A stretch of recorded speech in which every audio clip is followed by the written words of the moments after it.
Assalamualaikum warahmatullahi taala wabarakatuh. Bismillahirrahmanirrahim. Alhamdulillahirabbil alamin. Wassalatu wassalamu ala sayidina Muhammadin asyrafil anbiya'i wal mursalin wa ala alihi wa sahbihi ajma'in. Amma ba'du. Kita akan sambung pengajian kitab yang kedua, yakni kitab yang membicarakan tentang hukum darah haid, nifas dan istihadah, iaitu kitab Al-Ibanah wal Ifadah terjemahannya. Sambungan pada kuliah yang terdahulu, iaitu pada muka surat 38. 38. Hari ini kita masuk membicarakan tentang beberapa contoh untuk menjelaskan masalah di atas. Okey, sampai di situ. Qala muallifu hafizahullahu taala wa nafa'ana bi ulumihi wa ulumina fid daraini amin ya rabbal alamin. Beberapa contoh untuk menjelaskan masalah di atas. Masalah mana ni? Yakni masalah hukum darah melebihi sebanyak-banyak nifas. Ini contoh untuk menjelaskan supaya kita lebih nampaklah permasalahan tentang hukum darah melebihi sebanyak-banyak nifas. Kerana nifas, sebanyak-banyak nifas 60 hari 60 malam. Jadi apabila ada darah yang keluar lebih daripada tempoh 60 hari 60 malam, dia akan menjadi dua keadaan hukum dia. Ada ketika dihukumkan sebagai istihadah dan ada ketika dihukumkan sebagai haid. Ini kita kena tahulah. Jadi kalau kita ulang balik kelas kita sebelum ni, yang pertama, jika pada waktu darah tu pada ketika waktu cukup 60 hari 60 malam, pada hari yang ke-60 hari 60 malam itu ada darah, kemudian bersambung dengan darah yang kepada hari yang ke-61. Okey, hari ke-60 tu darahnya tak berhenti lagi. Kemudian terus bersambung kepada darah yang seterusnya, pada hari yang seterusnya 61, 62, 63, 64 umpama contoh, maka darah yang bersambung ini hukumnya adalah darah istihadah. Jadi perempuan ini dihukumkan sebagai mustahadah dalam nifas. Maknanya darahnya terus berhubung. Hari ke-60 terus sambung hari 61. Okey, baik. Yang kedua, jika sempurna 60 hari 60 malam. Sempurna 60 hari 60 malam tidak ada darah. Kemudian berselang daripada waktu tu masuk hari yang ke-61 ataupun masuk pada hari yang ke-62 keluar darah, maka darah ni dipanggil sebagai darah haid ni. Bukan lagi darah istihadah. Dan juga bukan darah nifas. Okey, jadi kaedahnya, kalau darah masih ada pada hari yang ke-60 dan bersambung sehingga kepada hari ke-61, maka darah itu dihukum sebagai darah istihadah. Dan kalau darah sudah berhenti pada hari yang ke-60, kemudian keluar semula darah selepas itu, maka darah ini dinamakan sebagai darah haid.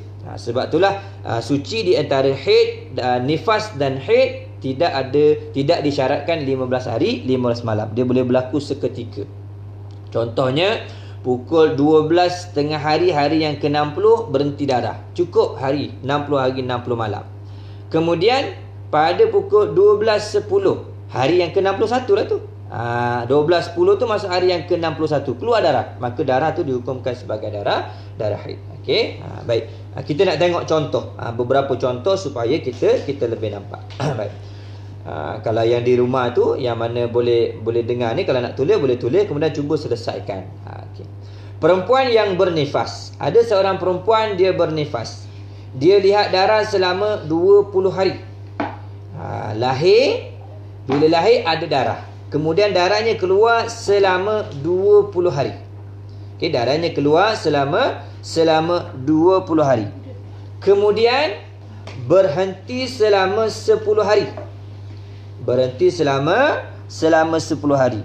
Kemudian datang kembali darah selama sehari. Datang kembali darah selama sehari. Maka hukumnya, ambil balik, 20 hari keluar darah. Kemudian 10 hari tak keluar darah. Kemudian keluar darah sehari. Kemudian terus berhenti tak keluar darah. Terus berhenti tak keluar darah. Jadi apa hukum darah ni? Apa hukum darah keseluruhan ni? Okey. Kalau yang boleh cepat takak tu, kita boleh jawab lah. Okey. Baik. Maka hukumnya, semua darah yang keluar itu adalah darah nifas. Okay, darah nifas. Kerana apa? Kerana tidak diselangi dengan 15 hari suci. Kerana tidak diselangi dengan 15 hari suci. Dan ulama bersepakat bahawa waktu-waktu keluar darah adalah darah nifas, dan menurut pendapat yang asah, pendapat yang paling utama, suci yang menyelangi antara dua darah itu juga dihukumkan nifas. Oleh itu jumlah nifas perempuan ini adalah 31 hari sahaja. 31 hari sahaja. Okey, kita ambil contoh. Dia lahir pada hari yang pertama. Lahir pada hari yang pertama sampai kepada hari yang ke-20. Ni keluar darah. Keluar darah. Okey. Kemudian daripada hari yang ke-21, hari yang ke-21 sampai kepada hari yang ke-30, naqaq. Naqaq kita sedia maklum, maknanya tak keluar darah. Kemudian keluar lagi hari. Pada hari yang 31 keluar darah. Keluar darah. Okey. Dan seterusnya berhenti darah. Berhenti. Tak keluar terus, tak keluar darah. Okey, baik. Dalam permasalahan ni, dia kata apa?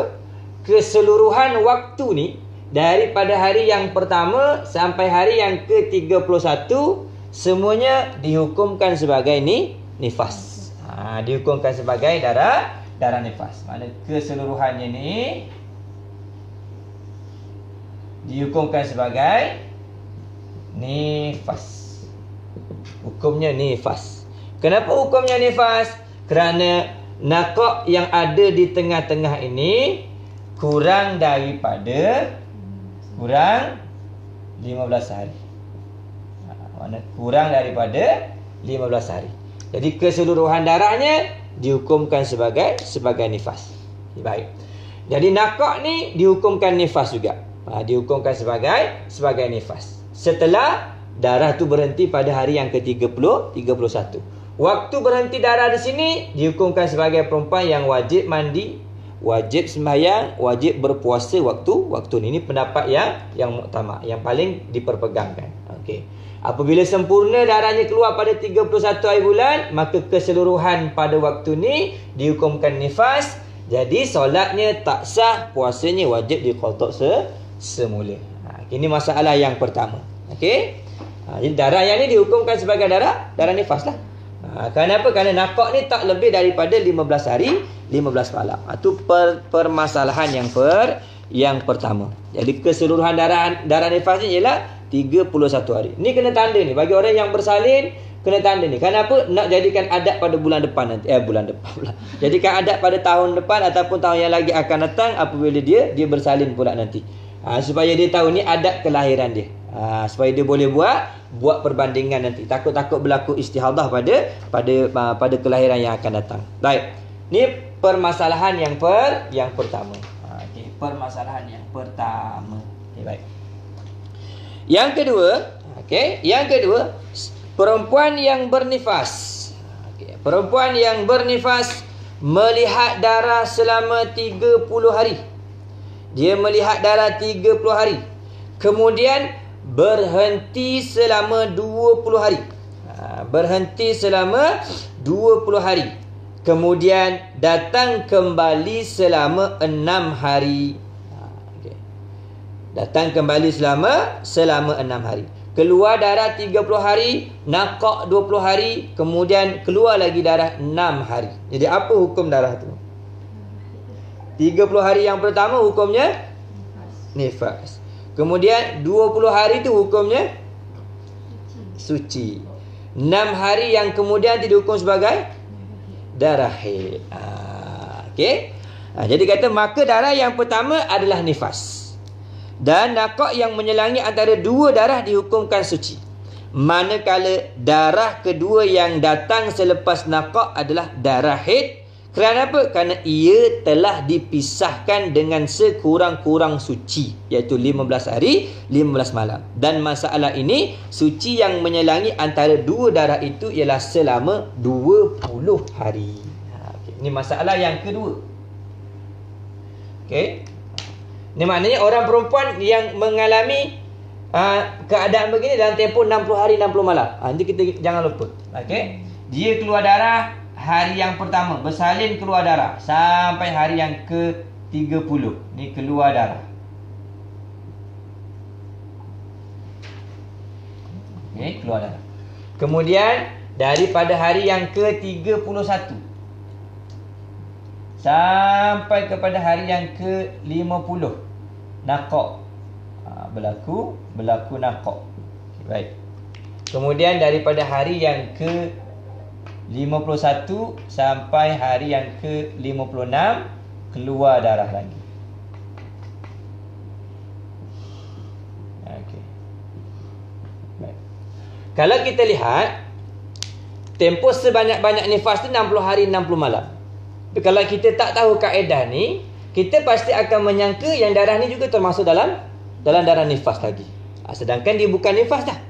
Okey. Jadi hukum darah yang keluar, darah yang pertama ni 1 sampai 30, hukum ni nifas.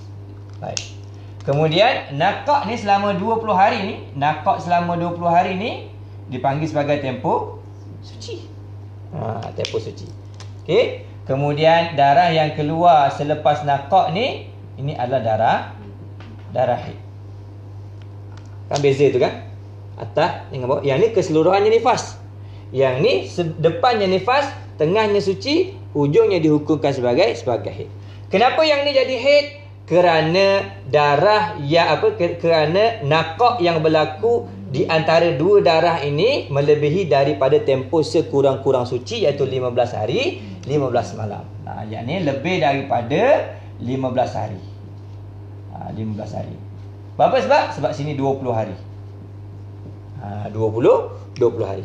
Jadi apabila berhentinya satu keadaan darah ketika lepas daripada bersalin dan darahnya waktu berhentinya itu melebihi daripada 15 hari 15 malam, maka darah yang keluar selepas tempoh ni dihukumkan sebagai darah haid, bukan lagi darah nifas. Adapun yang ni dia dihukumkan sebagai darah nifas lagi. Kenapa darah nifas? Kerana naqah ni tak melebihi daripada 15 hari 15 malam. Ini permasalahan yang kedua. Dia dalam tempoh yang sama je. Supaya kita ni tahu, jangan kita ingat bila darah keluar dalam tempoh 60 hari 60 malam, kita pun hukum sebagai nifas. Sebab tu ulama dia tekankan ketika berlaku naqah, hukumnya suci. Wajib mandi, wajib semayang, wajib puasa. Kada waktu ni. Tak boleh kita kata, ada lagi, baru 30 hari, ada baki 30 hari lagi. Kena pula awal bulan puasa ketika tu. 1 Ramadan sedap lah. Berhenti pada 30 Syakban macam contoh. Berhenti 30 Syakban masuk Ramadan. Aku ada lagi baki 30 hari ni. Molek 30 hari dok puasa contohnya. Tak boleh Kerana apabila nyata tidak ada darah, hukumnya suci. Kaedah haid, kaedah nifas sama je. Bila tak nampak darah, pada kemaluan, pada kemaluan pada hak zahirnya, maka dia hukum suci ketika itu. Bila hukum suci, jadi orang suci dah. Walaupun ke depan tu keluar darah, tu hukum ke depan. Kita tak tahu ke depan ni jadi apa. Keluar ke tak keluar. Contohnya kalau kita ambil kaedah tak nak membayang, mana kita nak biar tunggu. Kita pun keluar. Kan aku kata nifas dah sini. Ini padahal bukan nifas. Berapa hari tu kau akan tinggal sembahyang? Ni 20 hari dah. Tak sembahyang lagi, kalau kata puasa tak puasa lagi. Ini kena jaga baik-baik sini. Ni dah kedua tabayus kita tak payah qada dah. Tak payah dah. Yang ni kira suci dah. Kira sempurna lah. Mana 20 hari. Kalau baki sini, yang ni baru kena qada balik puasa. Katakan start Ramadan sini. Mana nanti kalau habis ni, ni tak payah ni kesah lah. Sebab ni waktu suci. Dia berbeza dengan yang ni. Yang ni waktu nifas. Yang ni hukumnya memang waktu suci. Kerana dipanggil tempoh suci di antara nifas dan haid. Di nifas dan haid ni waktu suci dia ada dua keadaan. Kalau dalam tempoh 60 hari 60 malam, dia perlu kena tunggu 15 hari 15 malam. Tapi kalau selepas 60 hari 60 malam, tak disyaratkan 15 hari 15 malam. Boleh berlaku seketika je. Berhenti pukul 6, pukul 7 keluar darah. Pukul 7 tu dihukum sebagai darah haid. Ni kaedah ni kena ingat. Okey, baik. Itu permasalahan yang kedua. Kalau yang melihat ni tak berapa nak faham, boleh tanya nanti insya-Allah. Okey. Sebab tu saya ingatkan, saya selalu ingatkan dalam bab kita mempelajari tentang haid nifas, terutama haid dan nifas ni, kita jangan hanya berpandukan kepada darah. Jangan hanya berpandukan kepada darah. Walaupun darah tu menjadi salah satu daripada syarat nak tentukan haid dan nifas, tetapi jangan semata-mata berpandukan kepada darah. Yang paling utama kita kena perhatikanlah tempoh keluar darah tu yang penting. Tempoh keluar darah tu dan kemungkinan suci tu kita kena tahu. Kemungkinan suci dan kemungkinan haid. Sebab tu kita kena tanda. Semua kena tanda. Bila keluar darah apa, pukul berapa. Mana kalau kita nak tanda jam tu lebih baik. Tu lebih tepat. Katakan lahir pukul 4 pagi kelahiran. Maka berhenti. Kalau kita kata berhentinya pada pukul 4 pagi juga, mana cukup 30 hari 30 malam. Kalau kurang kena tanda, katakan berhenti pukul 2, mana kurang kat situ. Baru 29 hari 22 jam. Mana nifasnya 29 hari 22 jam. Dia kena tanda betul-betul. Kerana tu dia akan mempengaruhi nanti. Mempengaruhi keadaan yang ke depan nanti. Okey, baik.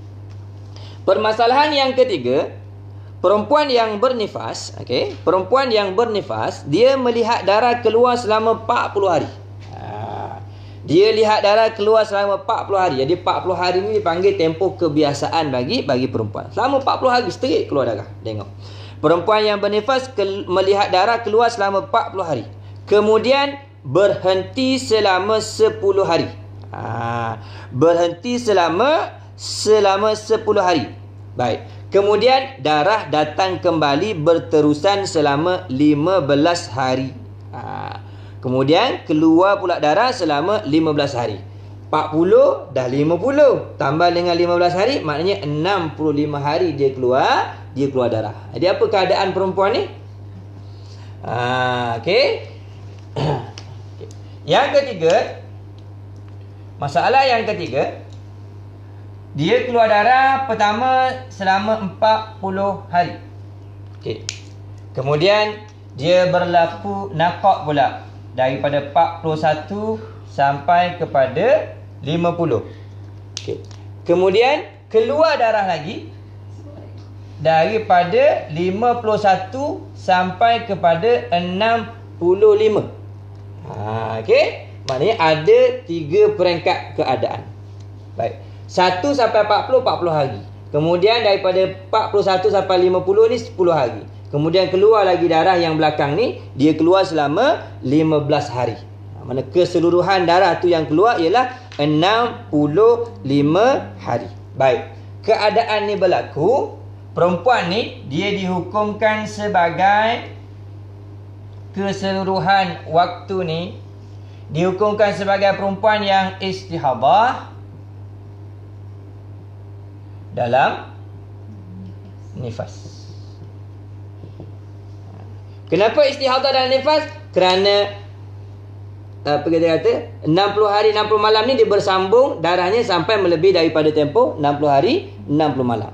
Jadi keseluruhannya ini dihukumkan sebagai perempuan yang istihadah dalam nifas. Jadi kalau perempuan istihadah dalam nifas ni, dia kena kembali kepada golongan-golongan mustahadah. Okey, dia kena kembali kepada golongan mustahadah. Kalau dia pertama kali baru melahirkan anak, baru first time, tak ada adat lagi, tak ada adat yang lepas, maka nifasnya seketika saja. Seketika. Okey, nifasnya seketika. Baik, kena qada lah daripada awal semua tu sembahyang dia. Baik. Kalau dia ada kalau nanti silap. Kalau dia perempuan yang pertama kali, dia terbahagi kepada 2 keadaan. Nanti kita akan saya cuma cakap saya ringkas saja. Dia terbahagi kepada mumayyizah, ghairu mumayyizah. Mumayyizah ataupun ghairu mumayyizah. Umpama contoh dia kata, saya ingat 20 hari darah saya warna hitam, maka 20 hari ni dihukumkan sebagai darah nifas, yang selebihnya dihukumkan sebagai darah istihadah ataupun dihukumkan sebagai waktu istihadah. Tu yang pertama keadaannya. Tapi dia kata saya tak boleh nak beza darah. Kenapa? Darahnya sama saja ataupun tak mencukupi syarat tamyiz. Okey. Bila dia kata macam tu je tak cukup, maka dia akan kembali kepada Nifasnya pada hari yang pertama saja. Ataupun pada hari yang pertama sajalah, seketika pada waktu kelahiran tersebut. Kalau kelahiran tu berlaku pada hari siang, siang itulah dianggap sebagai berlaku nifas. Okey. Kalau dia ada adat, kalau dia perempuan yang ada adat pun kena tengok tamyiznya. Kalau dia termasuk perempuan yang mumayyizah, maka dilihat kepada keadaan darahnya. Kemudian kalau dia termasuk dalam perempuan yang ghairu mumayyizah, maka kena kembalikan kepada adatnya. Okey. Kalau dia tak ingat adat, jadi dia jadi perempuan yang mutahayyirah. Itu nanti kita akan bincang. Okey, jadi keadaan ni dia dihukumkan sebagai perempuan yang istihadah. Sebab apa? Sebab darahnya berhubung. 60 terus berhubung sampai ke 65 hari. Okey, baik. Dan permasalahan yang keempat. Permasalahan yang keempat. Okay, dia ada 4 masalah dalam bab ni lah, bab nifas ni. Sama ada nak tentukan darah tu haid, nifas ataupun istihadah. Perempuan yang bernifas, ada seorang perempuan yang bernifas melihat darah selama 50 hari. Dia lihat darah selama 50 hari. Kemudian berhenti selama 11 hari. Kemudian berhenti selama 11 hari. Okey, baik. Kemudian darah datang kembali selama 10 hari. Maka 50 hari yang keluar darah itu adalah nifas, dan waktu berhenti darah dikira suci. Dan darah yang datang kali kedua adalah haid. Saya padam yang nombor 2 ni.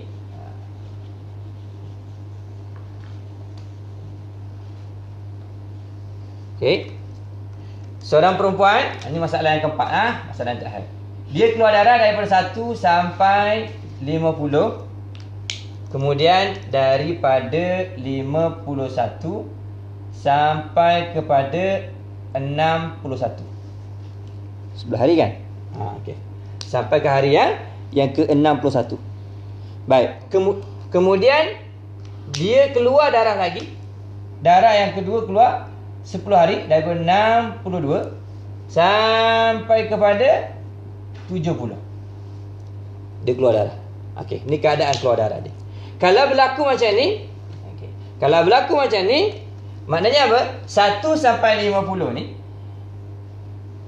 dihukumkan sebagai darah nifas. Baik. Kemudian waktu nakak ni waktu nakak dihukumkan sebagai suci. Okey. Dan darah yang keluar selepas ini dihukumkan sebagai darah haid. Dia ada beza ni, dia dengan ni ada beza. Bezanya kat mana? Bezanya di sini. Katakan ni hari yang ke-59, ni hari yang ke-60. Okey. Maksudnya dia mula berhenti sini dah. Darah berhenti daripada hari yang ke-51 sampai ke hari yang ke-60. Mana cukup dah 60 hari 60 malam. Okey. Cukup dah 60 hari 60 malam darah tu berhenti. Bila cukup 60 hari 60 malam, tak disyaratkan darah yang keluar selepas tu mesti kena tunggu 15 hari 15 malam nak dihukumkan sebagai darah haid. Jadi apabila keluar je darah selepas berhenti darah 60 hari 60 malam, maka darah yang seterusnya dihukumkan sebagai darah haid. Yang ni tak boleh nak hukum haid. Kenapa tak boleh nak hukum haid? Sebab apa? Sebab sini dia berhubung ni. 60, daripada 60, 61 sampailah kepada 65. Dia berhubung. Darah yang terus berhubung. Adapun sini dia ada pemisah. Ni tak keluar. Yang ni dia berhubung. Jadi apabila darah ni berhubung, maka dihukumkan sebagai istihadah. Kalau tak berhubung, baru keluar darah, dihukumkan sebagai darah haid. Tak perlu menanti selama 15 hari 15 malam. Contohnya pada hari yang ke-59. Okey, hari ke-59 baru darah berhenti. Darahnya straight sampai 59 lah, kita ambil contoh. 59. 60 tak keluar darah. 60 tak keluar darah, 61 keluar darah, ni dah hukumkan sebagai haid dah. Kenapa dah berhenti? Ada tempoh. Okey, sebab tu kena tanda baik-baik lah. Katakan hari yang ke-60, saya ulang lagi, hari yang ke-60 pukul 5 AM berhenti darah. Masuk hari yang ke-61. Okey, 61 pukul 5.05 AM keluar darah. Yang ni dah dihukumkan sebagai darah haid.